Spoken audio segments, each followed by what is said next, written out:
तेलगाव येथे खासदार प्रणिती शिंदे यांच्या पुढाकारातून नवीन फिल्टरयुक्त आरो प्लांट उपलब्ध करून देण्यात आला।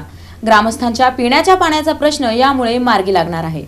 उत्तर सोलापूर तालुक्यातील तेलगाव येथे पूरस्थितीमुळे जुना आरो प्लांट नादुरुस्त झाल्याने ग्रामस्थांना गेल्या अनेक महिन्यांपासून पिण्याच्या पाण्यासाठी मोठी गैरसोय सहन करावी लागत आहे। ही समस्या लक्षात घेऊन खासदार प्रणिती शिंदे यांनी जाईजुई विचारमंच संस्थेच्या CSR निधीतून नवीन फिल्टरयुक्त आरो प्लांट उपलब्ध करून दिला। या आरो प्लांटचे उद्घाटन खासदार प्रणिती शिंदे यांच्या हस्ते करण्यात आले। यामुळे आता ग्रामस्थांना शुद्ध व थंड पिण्याचे पाणी उपलब्ध होणार आहे। शुद्ध पाणी हा उत्तम आरोग्याचा पाया असून लोकांच्या समस्या सोडवणे हीच आमची प्राथमिकता आहे, असे खासदार शिंदे यांनी यावेळी सांगितले। कार्यक्रमात उत्तर सोलापूर तालुका काँग्रेस अध्यक्ष भारत जाधव, जिल्हा समन्वयक मनोज येलगुलवार, आप्पासाहेब आईवळे, उपसरपंच रमेश पाटील, सरपंच रेवण पुजारी, माजी सरपंच विजय स्वामी, राजाराम माने, संदीप सुरवसे, बाळासाहेब पुजारी, दत्ता छत्रे, प्रभू पुजारी, ग्रामसेवक गंगाधर कांबळे यांच्यासह ग्रामस्थ मोठ्या संख्येने उपस्थित होते।